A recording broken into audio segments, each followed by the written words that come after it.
El aburrimiento es una plaga que asola a la humanidad. Es un síntoma de que algo no funciona bien.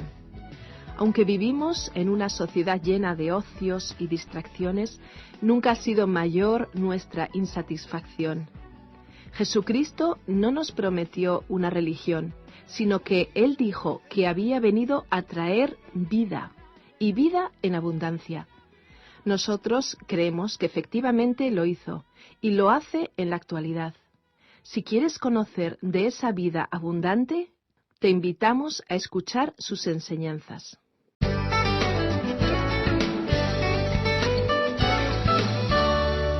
Estimado oyente, en nuestro viaje por este libro de Proverbios llegamos hoy al capítulo 24. Y este es el último capítulo de los Proverbios que escribió y arregló el mismo Salomón. A partir de este programa vamos a ver proverbios que fueron copiados por los hombres de Ezequías. Evidentemente Salomón escribió muchísimos proverbios. Sin embargo, solo tenemos un porcentaje muy pequeño del número total. Estos contienen grandes verdades que han sido colocadas en un espacio pequeño. Ellas pueden sostener y dirigir nuestras vidas. Vamos a leer entonces los primeros 2 versículos de este capítulo 24 de Proverbios. No tengas envidia de los hombres malos, ni desees juntarte con ellos, porque su corazón trama violencias e iniquidad hablan sus labios. Ya hemos visto esto con anterioridad. Podemos ver que en el libro de los Proverbios se repiten los temas que son importantes. Por ejemplo, se ha escrito mucho sobre el uso de la lengua, sobre el orgullo y acerca de la persona insensata. Hay asuntos que son enfatizados constantemente porque son traducidos a la vida práctica. Uno puede encontrar las personas descritas en este libro por las aceras de nuestras propias ciudades. Esa es la razón por la cual hemos dicho que usted encontrará un proverbio adecuado para cada persona que conoce. Y también hemos encontrado muchos proverbios que se pueden aplicar a diferentes personajes de la Biblia. El Salmo 74, escrito por Asaf, trata el mismo tema que estos versículos que inician el capítulo 24 de Proverbios. El Salmo 73, escrito por Asaf, trata el mismo tema de estos versículos que inician el capítulo 24 de Proverbios. En el Salmo 73, versículos 3 al 9, Asaf escribió frases como estas. Porque tuve envidia de los arrogantes viendo la prosperidad de los impíos. No pasan trabajos como los otros mortales, ni son azotados como los demás hombres. Ponen su boca contra el cielo y su lengua pasea la tierra. Y Asaf estaba molesto por estas situaciones de la vida. Pensamos que usted, estimado oyente, también se ha sentido molesto por las mismas cosas. Yo personalmente he experimentado estos sentimientos. Recuerdo en mi vida de estudiante haber tenido compañeros pobres que comenzaban a estudiar trabajando al mismo tiempo porque tenían un ardiente deseo de estudiar para labrarse un futuro digno en la sociedad. Y finalmente tenían que abandonar sus estudios por la falta de tiempo para estudiar, mientras que otros compañeros que disfrutaban de una vida de abundancia dejaban de estudiar porque simplemente les aburría el programa académico. Esta situación me planteaba preguntas inquietantes. Pero aquí en el libro de Proverbios, estimado oyente, Salomón se enfrentó con este tema en el versículo 1 al decir, no tengas envidia de los hombres malos, ni desees juntarte con ellos. ¿Por qué? Porque llegará el día en que tendrán que rendir cuentas. Asaf dijo que no podía entender por qué los malvados prosperaban. Pero en el mismo Salmo 73, versículo 17, nos contó su experiencia final diciendo, hasta que entrando en el santuario de Dios, comprendí el fin de ellos. El salmista concluyó que Dios mismo se ocuparía de ellos algún día. Al mirar al mundo de nuestro tiempo podemos ver muchas injusticias, y usted y yo podemos hacer muy poco al respecto. Vivimos en una generación que ha protestado prácticamente por todo. Se han tratado de igualar los contrastes, equiparando la situación de las personas para promover la justicia social. Pero aunque se han logrado grandes avances en las prestaciones sociales en algunos países de la Tierra, los contrastes y las injusticias prevalecen. Y en otros países la situación se hace cada vez más precaria, hasta el extremo de carecer de los bienes indispensables para subsistir. Es que el problema reside en el corazón humano. Es el corazón de las personas el que necesita ser cambiado. Dios es el único que igualará la situación de los seres humanos algún día. Podemos confiar en que Él solucionará las injusticias de la sociedad humana. Creemos que usted y yo, estimado oyente, necesitamos reconocer nuestro lugar en esta vida. Nos convertiremos en personas más felices si usted y yo somos conscientes de que Dios nos ha colocado a cada uno de nosotros en un lugar en particular para cumplir un determinado propósito en la tierra. Y a la distancia podemos observar a los malvados y verles prosperar, y no lo entendemos. Muchas veces le habremos dicho a Dios que no comprendemos esas situaciones. Y ni usted ni yo debemos temer por decírselo a Dios, tal como lo hizo Asaf. Lo importante es que continuemos confiando en que Dios un día pondrá a las personas y a las cosas en su lugar y solucionará todo aquello que nos inquieta. Tenemos que aprender a mirar las cosas, repito, tenemos que aprender a mirar a las cosas desde el punto de vista de Dios. La Biblia está llena de ejemplos de hombres malvados que han llegado a un terrible fin. En el mismo comienzo de la Biblia podemos ver a Caín. Luego, al continuar leyendo, encontramos a otro hombre llamado Lot, y éste, aunque era un hombre salvo, escogió vivir en la ciudad de Sodoma, en la cual prosperó. Pero llegó un día cuando él deseó no haberse trasladado a Sodoma. Había cometido un gran error al hacerlo. Y así, si usted recorre la Biblia, se encontrará con personas que prosperaron por un tiempo, pero después verá cómo el juicio vino sobre ellas una y otra vez. Por ello, es muy importante que nosotros comprendamos este problema. Continuando ahora con nuestra lectura en el capítulo 24 de Proverbios, veamos lo que nos dicen los versículos 3 y 4.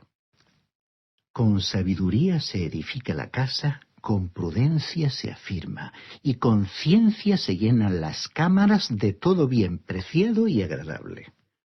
Este es un hermoso cuadro de lo que usted y yo debemos hacer. Un hombre edifica su hogar y luego llena la casa adornándola con muebles, con hermosos cuadros, tapices y con valiosos objetos personales. Es un placer para la vista contemplar una casa como esa, amueblada con tan buen gusto.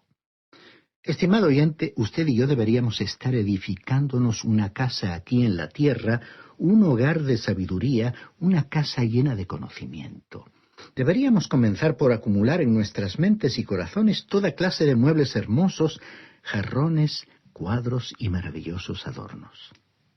Y eso es lo que el apóstol Pablo le aconsejó al joven Timoteo en su segunda carta, capítulo 2, versículo 15, diciendo: Procura con diligencia presentarte a Dios aprobado, como obrero que no tiene de qué avergonzarse, que usa bien la palabra de verdad.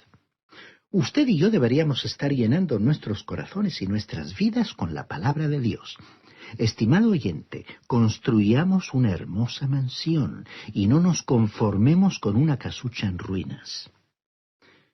En algunos lugares, especialmente alrededor de grandes ciudades, viven personas que son muy pobres y sus hogares han sido construidos de cosas que se encuentran por la calle. Pedazos de madera, de chapas y otros restos. Uno entra a esos lugares y encuentra que a veces no tienen ni dónde sentarse. Al observar sus habitaciones uno puede darse cuenta de que ni siquiera tienen camas y tienen que dormir en un rincón con un colchón y algunas mantas. Y para cocinar tienen que hacerlo fuera. Y uno se da cuenta de lo trágico que es vivir en esas condiciones. Mirando esta situación desde un punto de vista espiritual, diremos que hay muchos creyentes que deberían haber pasado su vida edificando un hermoso hogar, un hogar espiritual. Y deberían haberlo llenado con los maravillosos tesoros que encontramos en la palabra de Dios y que les habrían proporcionado una gran calidad de vida. En cambio, todo lo que tienen es una casa miserable. Y al mirar esa casa por dentro, uno comprueba que está prácticamente vacía, que no hay nada. Todo lo que hay allí es una gran ignorancia y miseria espiritual. Hay muchos que se denominan a sí mismos como cristianos, e incluso puede que estén formalmente vinculados a alguna iglesia, cuyas vidas e ignorancia espiritual se parece a esas humildes casas casi vacías, que son una viva descripción de la miseria. Y esto es una verdadera tragedia. Recordemos el gran contraste con la descripción que hemos leído en estos versículos 3 y 4 de este capítulo de Proverbios y que ahora repetimos leyéndolos de otra versión que dice lo siguiente: con sabiduría se construye la casa, con inteligencia se echan los cimientos, con buen juicio se llenan sus cuartos de bellos y extraordinarios tesoros.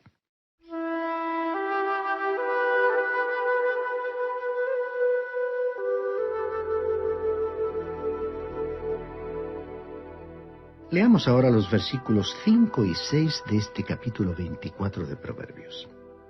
El hombre sabio es fuerte y de pujante vigor el que tiene ciencia, porque con ingenio harás la guerra y en los muchos consejeros está la victoria. Hoy hay muchos recursos a nuestra disposición. No solamente hay personas a las que podemos recurrir para recibir consejo, sino que también tenemos la palabra de Dios. No creemos en este método que tienen algunos de simplemente abrir la Biblia y buscar un versículo cuando necesitan tomar alguna decisión. Esto no es bueno. La palabra de Dios no es como una ruleta, digamos, que uno puede hacer girar y esperar que se detenga en el lugar preciso. Tenemos que saber lo que la totalidad de la Biblia dice.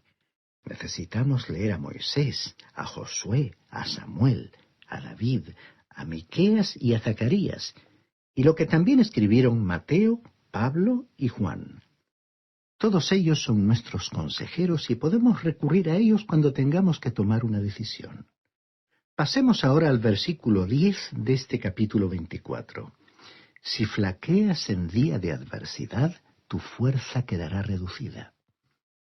Aquí se está diciendo algo importante. Dios utiliza estos períodos difíciles de tensión y pruebas para desarrollar nuestro carácter espiritual. Esa es la manera en la que Él nos capacita para crecer. Es en la hora de las pruebas cuando usted y yo demostramos la fortaleza espiritual que tenemos.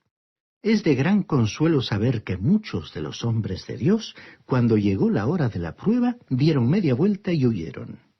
Usted recordará, por ejemplo, que Elías demostró tanto valor allá en el Monte Carmelo, pero al saber que Jezabel le perseguía con la intención de matarlo, emprendió la huida y corrió por el desierto hasta que llegó a Beerseba. Allí dejó a su criado, continuó su camino por el desierto y al fin se sentó debajo de un enebro y dijo: «Señor, quítame la vida», como podemos ver en el primer libro de Reyes, capítulo 19, versículo 4. Cuando David fue perseguido por el rey Saúl, no tuvo ningún momento de paz. Llegó a decir que estaba siendo perseguido como una perdiz por las montañas, y que cualquier día le atraparían y le darían muerte. Y en esa condición estaba muy desanimado. Pero estos dos hombres descubrieron que en esos momentos el Señor les daría la fuerza que necesitaban, y efectivamente así fue. Ahora, los versículos 11 y 12 nos dicen: «Libra a los que son llevados a la muerte, salva a los que tienen su vida en peligro. Porque si dices, lo cierto es que no lo supimos, ¿acaso no lo considerará el que pesa los corazones? El que mira por tu alma, él lo conocerá, y él pagará al hombre según sus obras». Hay alguien a quien usted podría ayudar y usted lo sabe. Hay alguien a quien usted podría dar testimonio de Cristo y usted podría ser el único o la única a quien esa persona escuchara. Cierto hombre dijo en una ocasión que él se sentía responsable por el suicidio de un ser querido y creía que debería haber hecho algo por él. Bueno, pensamos que lo tenía que haber hecho, pero no lo hizo. Una persona puede sentir un gran remordimiento por haber desaprovechado la ocasión de hacer algo en un momento en que debería haberlo hecho. Y Dios es aquel que sopesa, que examina con atención los corazones. En esos casos en los cuales sabemos que no hemos hecho algo que deberíamos haber hecho, lo único que nos queda es dirigirnos al Señor diciéndole: Señor, perdóname, he fracasado. Vengo a ti para que me fortalezcas y me ayudes. Y el Señor escuchará esa clase de oración. Él puede librar a una persona de sentirse abrumada por el dolor y la culpa de su fracaso. Haremos bien en recalcar la importancia de este proverbio y acerquémonos a aquellas personas que necesitan nuestra ayuda. Ahora el versículo 16 dice: Porque aunque 7 veces caiga el justo, volverá a levantarse, pero los malvados caerán en el mal. En la Biblia, el 7 es el número que representa a algo completo. Quiere decir que el ser humano continúa cayendo, pero la persona justa se levantará otra vez. ¿Conoce usted alguna persona así? Una persona que continúa levantándose. Bueno, tenemos el caso de Simón Pedro. Pero este versículo 16 que acabamos de leer continúa diciendo que los malvados caerán en el mal. Ese fue el caso de Judas. Este proverbio ilustra perfectamente a esos 2 discípulos del Señor. Pedro era un hombre que estaba constantemente cayendo. Podemos decir que fracasó cuando intentó caminar sobre el agua.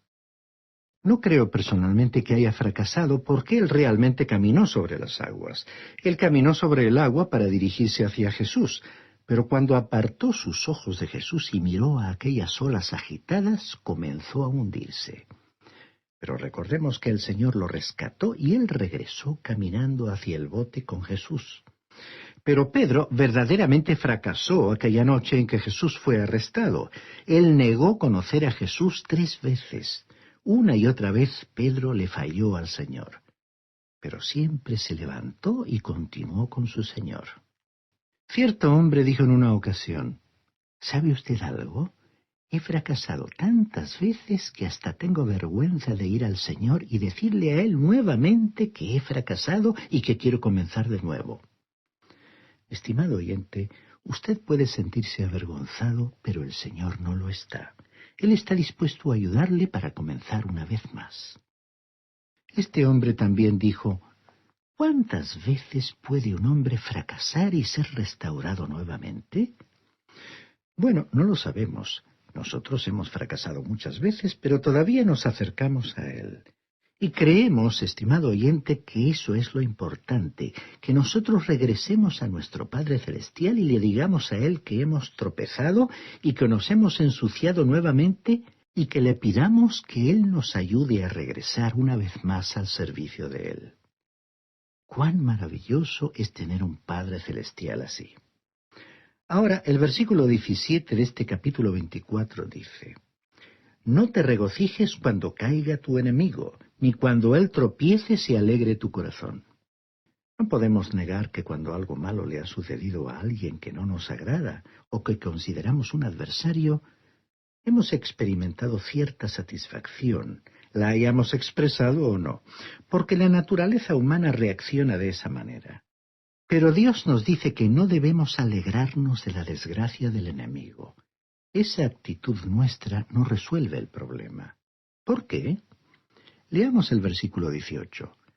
No sea que el Señor lo vea y le desagrade y aparte de sobre él su enojo. Si usted se alegra por la caída de un enemigo, el Señor podría entonces comenzar a prosperar a esa persona. En ese caso, usted se sentirá abatido. Así que hay al menos una razón práctica para no alegrarse del mal que haya caído sobre un enemigo. Luego, el versículo 19 de este capítulo 24 dice: No te impacientes a causa de los malignos, ni envidies a los malvados. Alguien quizás nos diga: ya hemos leído esto. Sí, es la misma idea que encontramos en el versículo 1 de este capítulo. Entonces, ¿por qué se repite? Bueno, el propósito es mostrarnos lo importante que es. ¿Ha observado usted que algunas de las parábolas y ciertos milagros de nuestro Señor aparecen repetidos en el texto bíblico? Por ejemplo, la alimentación de los 5.000 quedó registrada en los 4 evangelios. Cada uno de los autores de los evangelios añadió detalles que son peculiares a ese evangelio.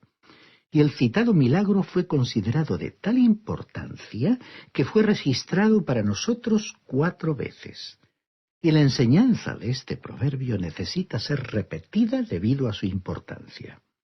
Desde el versículo 23 hasta el final del capítulo hay una especie de apéndice que fue introducido por las palabras «También estos son dichos de los sabios».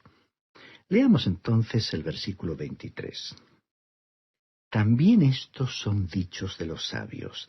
Hacer distinción de personas en el juicio no es bueno. Aquí tenemos algo más que el joven necesitaba aprender antes de graduarse. No era bueno hacer distinción de personas en un juicio. Esto es algo muy importante y necesario para tener en cuenta en la vida diaria por parte de las personas que se desempeñan en la gestión pública. Los que desempeñan cargos directivos que están en una posición de autoridad necesitan recordar esta norma. No debería existir ningún sistema de privilegios para personas favoritas, sino que la administración de justicia tendría que ser igual para todos. Y luego el versículo 24 nos dice: «A quien diga al malo, tú eres justo, los pueblos lo maldecirán y lo detestarán las naciones». Existe mucho de esto en el día de hoy. Los hombres malvados son elogiados. Con frecuencia el malvado es llamado justo y el culpable declarado inocente. Es una de las peores cosas que podría ocurrir. Continuemos leyendo el versículo 29. «No digas, haré con él como él hizo conmigo. Pagaré a ese hombre según merece su obra». Esto repite lo que hemos estado diciendo una y otra vez. Es el mismo mensaje que el apóstol Pablo escribió a los romanos en el capítulo 12, versículo 19, cuando citando las palabras del Señor escribió: «Mía es la venganza, yo pagaré». Finalmente por hoy, leamos los versículos 33 y 34 de este capítulo 24 de Proverbios. «Un poco de sueño, dormitar otro poco, y otro poco descansar mano sobre mano. Así te llegará la miseria como un vagabundo, la pobreza como un hombre armado». Este joven que recibía estas enseñanzas se iba a graduar de la escuela de la sabiduría. Podía tener muchos conocimientos y otras cualidades buenas, pero si era perezoso, descubriría que esa disposición sería el mayor obstáculo y desventaja que podría tener en la vida. Estimado oyente, esa pereza, ese desgano pueden ser una indicación de una vida que se está viviendo fuera de la voluntad de Dios. Dios tiene un propósito para sus hijos y por su espíritu puede imprimirles una fuerza renovadora que les impulse a vivir una vida de acción, de lucha ilusionada por alcanzar las metas del propósito de Dios. Si usted siente esa sensación de apatía e incluso dudas de que la vida merezca la pena ser vivida, le invitamos a acudir a Dios para examinar cuál es su situación ante Él. Quizás la pregunta clave para que usted se formule sea: ¿tengo yo una relación personal con Dios? Estamos finalizando el programa número 726 de La Fuente de la Vida.